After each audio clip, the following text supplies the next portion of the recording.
예, 제가 어렸을 때 그 올림픽이라는 것을 TV에서 처음 봤을 때가 있었습니다. 88 올림픽 때 선수들이 그렇게 눈물을 흘리면서 우승을 하고 기뻐하는 모습을 보고 참 이상한 생각이 들었습니다. 그래서 그것에 대해서 이 아버지와 어머니에게 물어봤습니다. 왜 저 사람들은 우승을 했는데 울고 있냐고. 그러자 이 어머니 아버지는 뜻밖의 말씀을 하셨습니다. 너무 기뻐서 우는 거라고 합니다. 그런데 당시에는 제가 그 말을 이해할 수가 없었습니다. 사람이 기쁘면은 당연히 웃어야 되는데 왜 울었을까? 그리고 금메달을 땄는데 그렇게 우는 이유는 뭘까? 그때 저는 처음으로 이 기쁨의 눈물이 무엇인지를 보게 됐습니다. 근데 왠지 그게 처음에는 좀 영약해 보이는 것 같았습니다. 좋은 일이 있어도 울고 슬픈 일이 있어도 울으면은 맨날 울 일밖에 없지 않습니까? 그런데 왜 또 저렇게 우는지라는 생각을 할 때도 있었습니다. 하지만 그처럼 눈물을 흘린다는 것이 얼마나 감격적이면 그렇겠습니까? 어렸을 땐 몰랐습니다. 그 선수들이 금메달 하나를 따기 위해서 얼마나 노력을 하는지,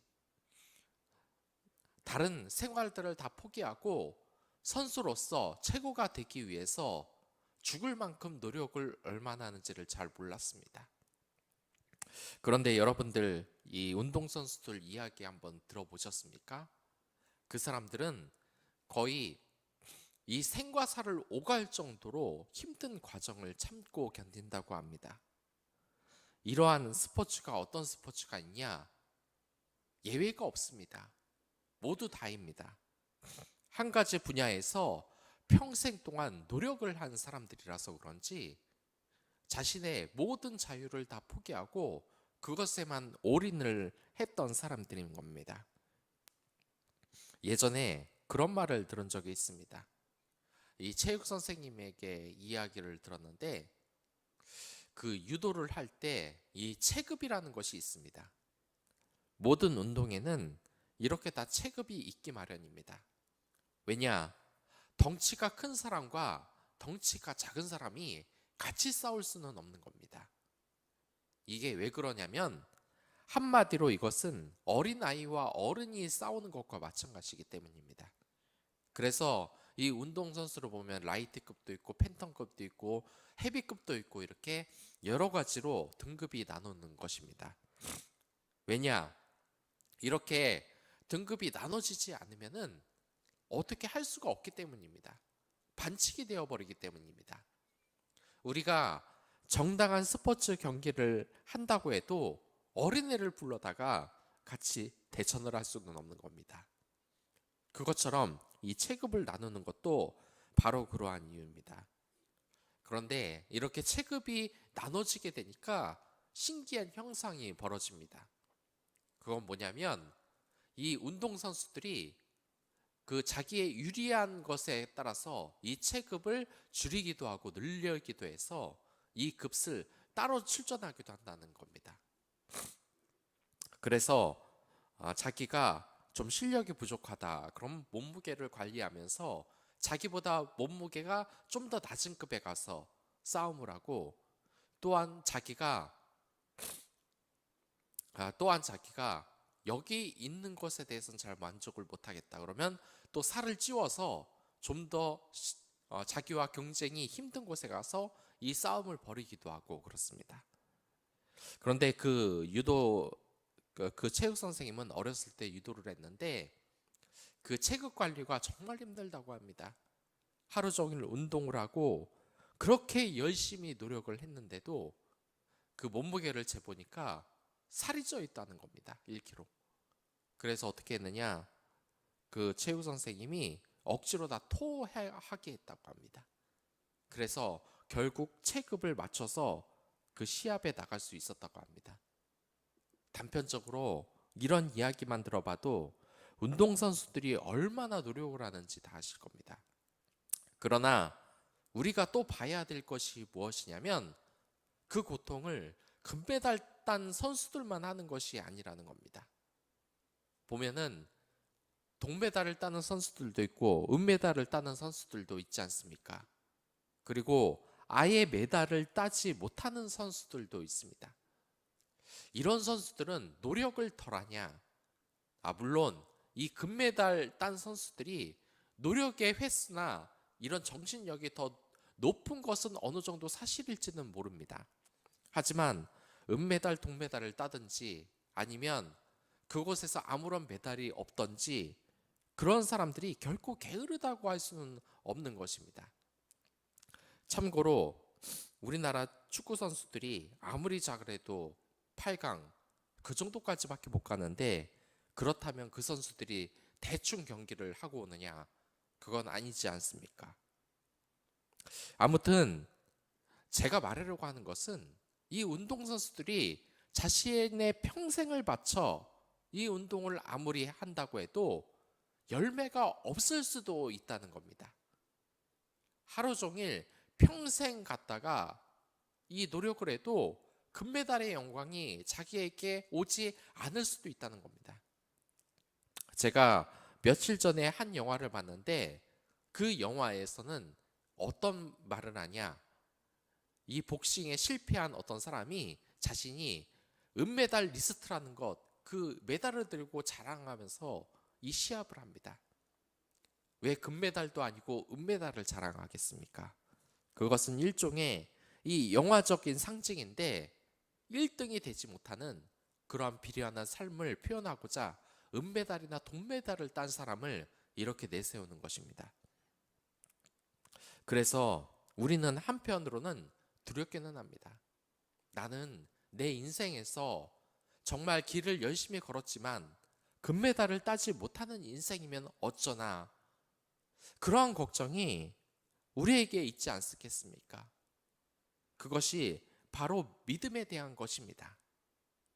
오늘의 말씀을 보면 맡은 직무를 먼저 잘 감당하라고 이 사도 바울이 우리에게 이야기를 하고 있습니다. 그리고 2절에서도 이런 말이 나옵니다. 너는 말씀을 전파하라. 때를 얻든지 못 얻든지 항상 힘쓰라. 범사에 오래 참음과 가르침으로 경책하며 경계하며 권하라. 여러분들, 이게 무슨 말이겠습니까?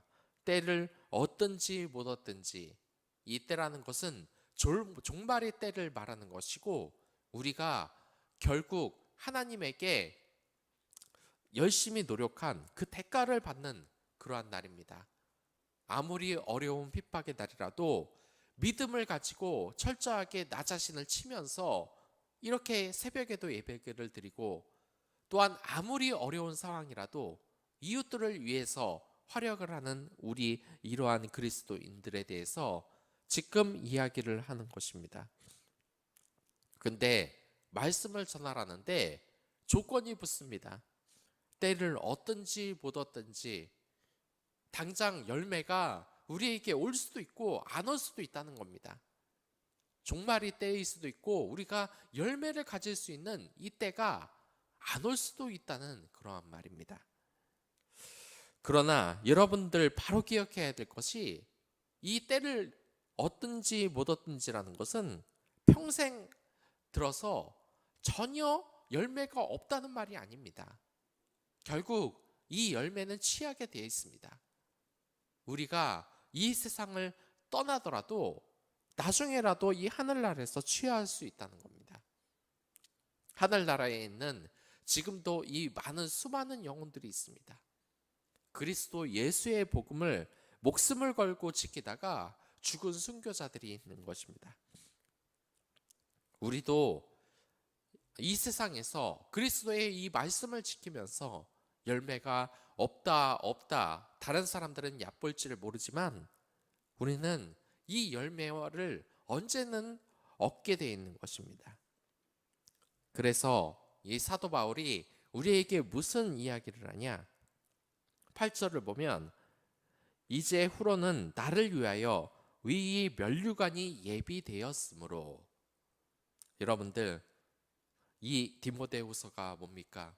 그리고 빌립보서가 뭡니까? 사도 바울이 죽기 직전에 쓴 이 서신서입니다. 6절을 보면 나의 떠날 시각이 가까웠도다라고 이야기를 하고 있습니다. 이게 얼마나 슬픈 말입니까? 전제와 같이 벌써 내가 부어졌다. 내가 떠날 시간이 가까워졌다. 참 아쉬운 일입니다. 전제와 같이 벌써 부어지고, 뭡니까? 바로 예수 그리스도의 이 복음을 전하는데 자신이 희생의 제물이 됐다는 얘기입니다. 바로 예수님처럼 말입니다. 그러나 우리가 슬퍼하지 않을 것은 이 예수 그리스도가 결국 이 죽음으로 인하여서 승리를 하지 않았습니까? 결국 사흘 만에 부활을 해서 이 세상의 죽음을 이기시고 우리에게 영원한 승리를 주시지 않았습니까?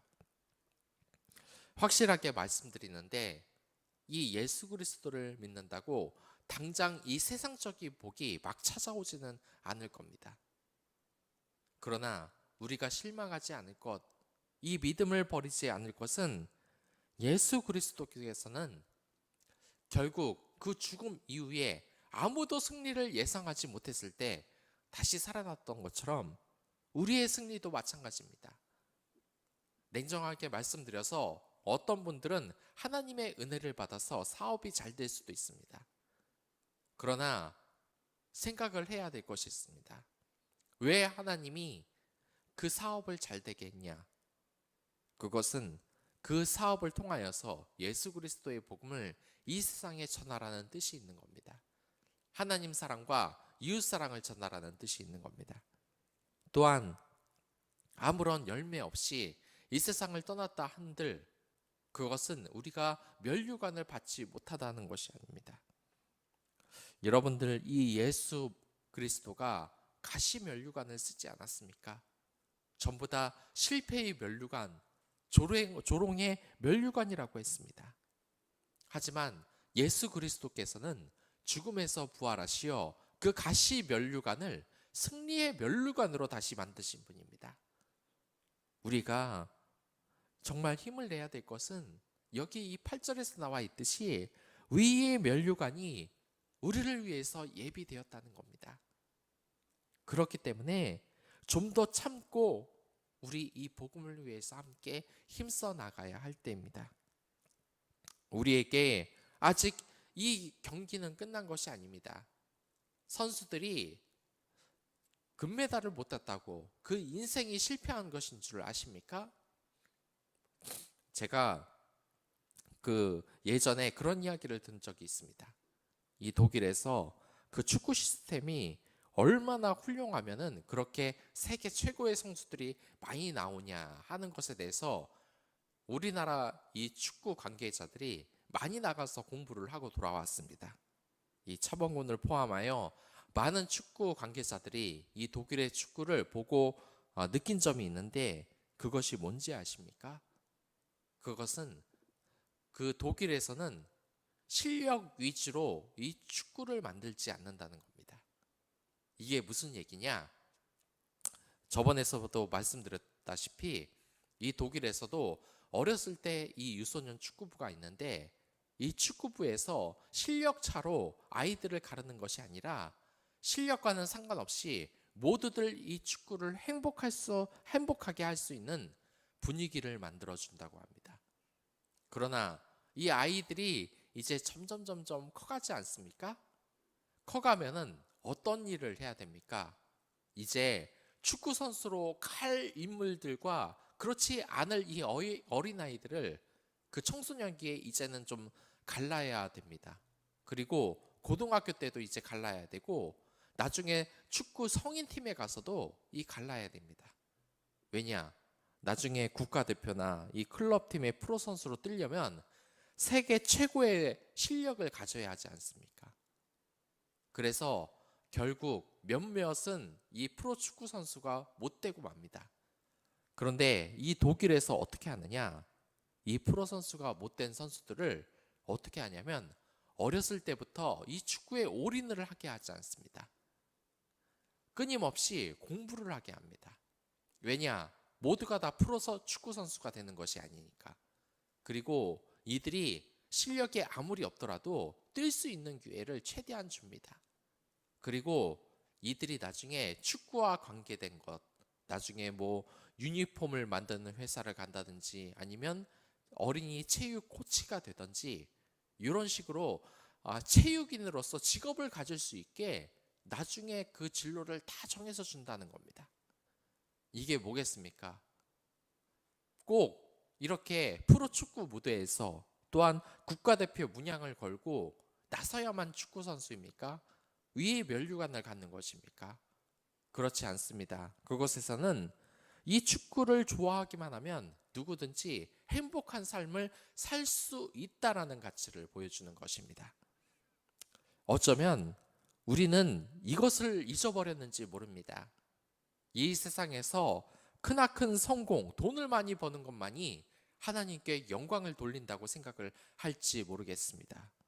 하지만 이 바울은 정말 쓸쓸하게 죽어간 인물입니다.